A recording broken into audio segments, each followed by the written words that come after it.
сайн байцгаана уу залуусаа ингээд өнөөдрийнхөө бичлэг тавтаа морил өнөөдөр би та бүхэнд машиныхаа багажинд юу хадгалж байгаагаа та бүхэнд үзүүлье. Тэгээд хүмүүс ер нь багажтай янз бүрийн хадгалж явсан түүхтэй байдаг. Жишээлбэл одоо багаж дүүрэн мөнгө, хууль бус, хар тамхи, эвсэг гэх мэтчлэн байдаг. Кинон дээр багаж дүүрэн цогцос мөгс хадгалсан байдаг шүү дээ. Гэхдээ миний машинд бол эдгээрийн аль нь ч байхгүй гэдэгт бол би итгэлтэй байна. Юу байгааг бүгдээрээ харцгаая. Одоо ихлээр бүгдээрээ багаж онгоцгоё. За. Хамгийн түрүүнд энэ хоёр аяны сандал байна. Хоёр аяны сандал байна. Энийг хүмүүстээ уулзахад ашигладаг. За энэ толбогч байна. Машины маань бас хэрэгтэй үед толбож хасаач гэдэг мөхөн амтанд хүмүүс туслах бас хэрэг гардаг. Тэгээд толбогч байна. За энэ юу лээ чинь шороо арчигч байна. Тэгээд энийг бол баг нэг хэрэгэлдэггүй өмдөө би угаалгахч энийг арчдаггүй. Энэ миний машины шаврын хаалтын үлдэгдэл хоёр байна. Тэгээд моторын тосны маань үлдэгдэл байна. Мөн бас бус одоо шингэнүүд байна. Зарим нэг тос байна. Энэ хөрвөлтийн шингэн байна.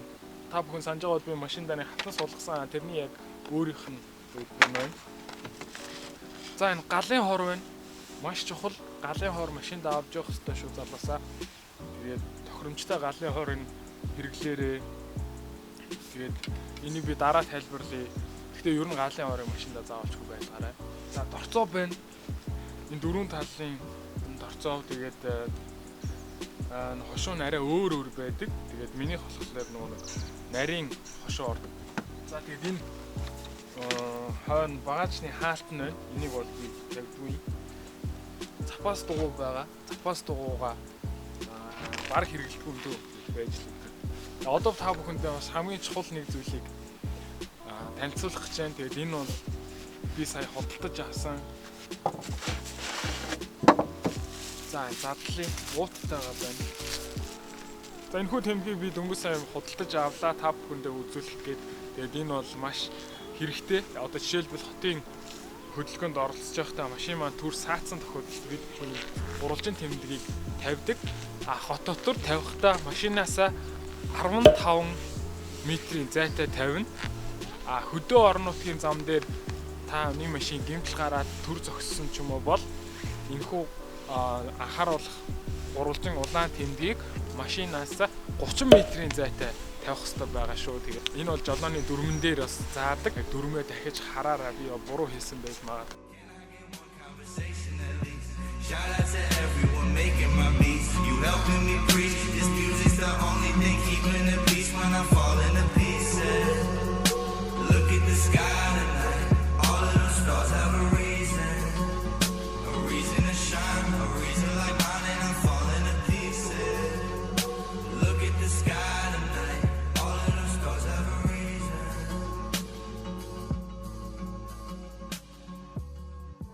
Энэ тэмдгийг машин ч байхгүй бол заавал аваарай.